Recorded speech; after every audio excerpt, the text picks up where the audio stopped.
रिमझिम ने समीर को अपनी शादी का सच बताया और सच सामने आने के बाद समीर अमायरा पर बहुत ज़्यादा गुस्सा हो गया और उसे धक्के मारकर अपनी ज़िंदगी से बाहर निकाल दिया।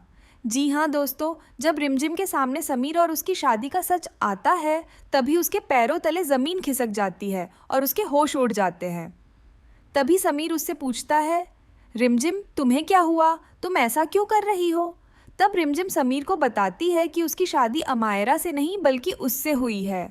वह समीर से कहती है कि वह शादी के समय की सभी बातें याद करे और यह भी कि अमायरा न जाने क्यों इस सच को सबसे छुपा रही है कि उनकी शादी रिमझिम से हुई है। अगर ऐसा है तो फिर अमायरा अब तक उसकी पत्नी बनकर क्यों रह रही थी? तभी समीर को अमायरा पर गुस्सा आता है और वह तुरंत उससे जाकर पूछता है, हमारी शादी का सच क्या है? शादी के समय तुम कहाँ थीं? हालांकि अमायरा बात संभालने की कोशिश करती है लेकिन वह संभाल नहीं पाती और आखिरकार समीर के सामने सच कबूल कर लेती है। जब उसे पता चलता है कि उसकी शादी अमायरा से नहीं बल्कि रिमझिम से हुई है तो उसके पैरों तले ज़मीन खिसक जाती है। उसकी आंखों में हैरानी, गुस्सा और उलझन साफ दिखाई देती है। उसे यह सब एक झूठ और चाल लगता है, इसलिए वह रिमझिम की बात मानने से इनकार कर देता है। लेकिन इस बार रिमझिम पीछे हटने वाली नहीं होती।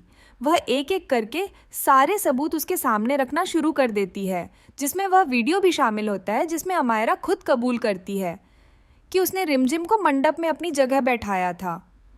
वीडियो देखते ही समीर के दिमाग में जैसे बिजली कौंध जाती है और उसे शादी वाले दिन की हर बात याद आने लगती है।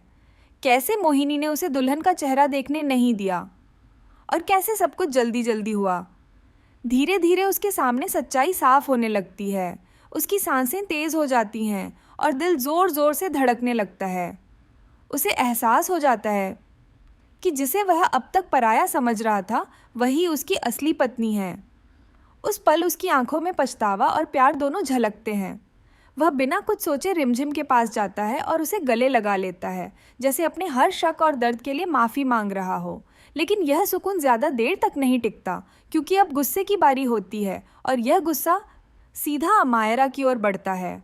दोनों साथ में अमायरा के सामने पहुंचते हैं। समीर का गुस्सा बेकाबू हो जाता है और वह उसे ज़ोरदार थप्पड़ मारकर पूछता है, अगर तुम मुझसे नफरत करती थी तो मेरी ज़िंदगी के साथ इतना बड़ा खेल क्यों खेला? अमायरा के पास कोई जवाब नहीं होता और उसका चेहरा डर से सफ़ेद पड़ जाता है। तभी समीर पुलिस को बुला लेता है। कुछ ही देर में पुलिस पहुंचती है और अमायरा को गिरफ्तार कर लिया जाता है। उसके हाथों में हथकड़ी लग जाती है और उसे महल से बाहर ले जाया जाने लगता है। लेकिन जाते जाते वह एक ऐसा सच बताती है जो सबको फिर से हिला देता है। उसने यह सब अपनी जान बचाने के लिए किया था। भविष्यवाणी के अनुसार समीर की पहली पत्नी 30 दिनों के अंदर मरने वाली थी। यह सुनकर समीर के दिल में डर बैठ जाता है और उसे याद आने लगता है कि पिछले कुछ दिनों में रिमझिम पर बार बार खतरे आए थे। अब सब कुछ जुड़ने लगता है, लेकिन इस बार वह डर के आगे हार नहीं मानता, बल्कि फैसला करता है कि वह हर हाल में रिमझिम की रक्षा करेगा। महल में कुछ समय के लिए शांति छा जाती है, लेकिन यह तूफान से पहले की खामोशी होती है। मोहिनी, जो अब तक पर्दे के पीछे से खेल रही थी, अब खुलकर सामने आने को तैयार होती है।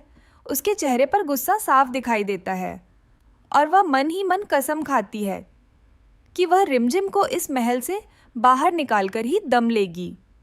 इधर समीर रिमझिम की सुरक्षा के लिए हर संभव इंतजाम करता है, लेकिन रिमझिम अब सिर्फ सुरक्षित रहने से संतुष्ट नहीं होती। वह जानना चाहती है कि यह भविष्यवाणी कितनी सच्ची है और इसके पीछे का असली रहस्य क्या है। एक रात जब पूरा महल सो रहा होता है, रिमझिम को पुराने हिस्से से अजीब आवाज़ें सुनाई देती हैं। वह धीरे धीरे वहाँ पहुँचती है और जो देखती है उससे उसकी रूह कांप उठती है। मोहिनी एक तांत्रिक के साथ मिलकर कोई खतरनाक अनुष्ठान कर रही होती है और उसका निशाना फिर से रिमझिम ही होती है। रिमझिम समझ जाती है कि यह सब महज संयोग नहीं बल्कि एक गहरी साजिश है। तभी अचानक मोहिनी की नज़र उस पर पड़ जाती है और उसकी आंखों में गुस्सा और पागलपन साफ दिखाई देता है। वह रिमझिम की ओर बढ़ती ही है कि तभी समीर वहाँ आ जाता है। समीर तुरंत रिमझिम को अपने पीछे कर लेता है और मोहिनी को कड़ी चेतावनी देता है कि अगर उसने रिमझिम को छूने की भी कोशिश की तो वह उसे बर्बाद कर देगा। इसके बाद रिमझिम की सुरक्षा के लिए उसके कमरे के बाहर भी खास गार्ड तैनात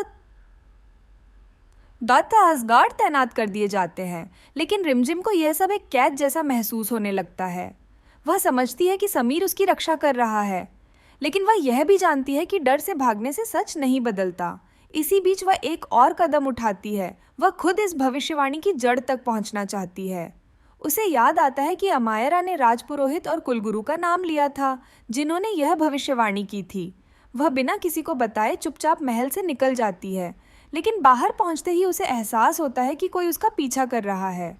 वह मुड़कर देखती है, लेकिन वहां कोई नहीं होता। सिर्फ अजीब सी सरसराहट होती है, जैसे कोई साया उसके साथ चल रहा हो। वह सीधे पुराने मंदिर पहुंचती है, जहां राजपुरोहित रहते हैं।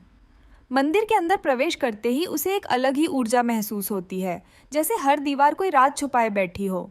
जब वह राजपुरोहित को सब कुछ बताती है तो उनका चेहरा गंभीर हो जाता है।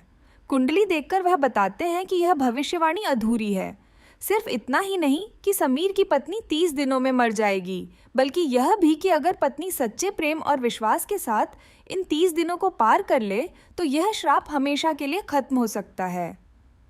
यह सुनकर रिमझिम की आंखों में उम्मीद की किरण झांकती है, लेकिन राजपुरोहित आगे बताते हैं कि इन 30 दिनों में जो भी हमले होंगे वे सिर्फ किस्मत नहीं, बल्कि किसी की साजिश होंगे। अब सारी बातें साफ हो जाती हैं। मोहिनी ही इस भविष्यवाणी का फायदा उठाकर सब कुछ कर रही है। उधर महल में जब समीर को पता चलता है कि रिमझिम गायब है तो उसके पैरों तले जमीन खिसक जाती है और वह तुरंत उसे ढूंढने निकल पड़ता है। जैसे ही रिमझिम मंदिर से बाहर निकलती है, कुछ गुंडे उसे घेर लेते हैं। यह कोई साधारण हमला नहीं, बल्कि एक सोची समझी साजिश होती है। रिमझिम भागने की कोशिश करती है, लेकिन चारों तरफ से रास्ते बंद होते हैं। तभी अचानक समीर वहां पहुंच जाता है और बिना सोचे समझे उन गुंडों से भिड़ जाता है। लड़ाई खतरनाक होती है, लेकिन वह एक एक करके सभी को हरा देता है। उसकी आंखों में सिर्फ एक ही लक्ष्य होता है, रिमझिम को बचाना। जब सब खत्म हो जाता है तो समीर गुस्से में रिमझिम से पूछता है, तुम यहाँ अकेले क्यों आई? रिमझिम शांत होकर जवाब देती है, क्योंकि मैं डर कर नहीं जी सकती। अगर हमें इस श्राप को हराना है तो हमें सच का सामना करना होगा। उसकी बातों में एक अजीब ताकत होती है, जो समीर को सोचने पर मजबूर कर देती है। लेकिन दूर खड़ी एक परछाई यह सब देख रही होती है, मोहिनी, जिसके चेहरे पर एक खतरनाक मुस्कान होती है। वह अपने आदमी को फोन करके कहती है, पहला वार नाकाम रहा, अब अगला वार ऐसा होगा कि कोई बच नहीं पाएगा। अब खेल और भी खतरनाक हो चुका होता है। एक तरफ प्यार और विश्वास की लड़ाई और दूसरी तरफ साजिश और मौत का जाल। सबसे बड़ा सवाल अब भी वही होता है, क्या रिमझिम 30 दिन तक जिंदा रह पाएगी या फिर मोहिनी अपनी चाल में सफल हो जाएगी? अगले दिन की शुरुआत एक आम सुबह जैसी नहीं होती, बल्कि डर और बेचैनी के साथ होती है। महल की दीवारें भी जैसे खामोश होकर किसी बड़े तूफान का इंतजार कर रही होती हैं। समीर पूरी रात जागता रहता है और सुबह होते ही एक बड़ा फैसला लेता है। अब वह सिर्फ बचाव नहीं करेगा, बल्कि सच्चाई को जड़ से खत्म करेगा। रिमझिम भी अब बदल चुकी होती है। उसकी आंखों में डर की जगह दृढ़ता आ जाती है। वह तय कर लेती है कि वह इन 30 दिनों को डरकर नहीं, बल्कि लड़कर जिएगी। लेकिन खतरा अब पहले से ज्यादा करीब आ चुका होता है। इसी बीच महल में एक रहस्यमयी महिला की एंट्री होती है, जिसका नाम कावेरी होता है। वह खुद को एक साध्वी बताती है और कहती है कि उसे यहाँ किसी अधूरे कर्म को पूरा करने के लिए बुलाया गया है। उसकी आंखों में एक अजीब सा तेज होता है, जिसे देखकर हर कोई असहज महसूस करता है, खासकर मोहिनी। जैसे ही कावेरी महल में कदम रखती है, वहाँ का माहौल बदलने लगता है। वह सीधे रिमझिम के पास जाती है और बिना कुछ पूछे कहती है, तुम्हारे चारों तरफ मौत का साया है, लेकिन तुम्हारी किस्मत अब भी पूरी तरह लिखी नहीं गई है।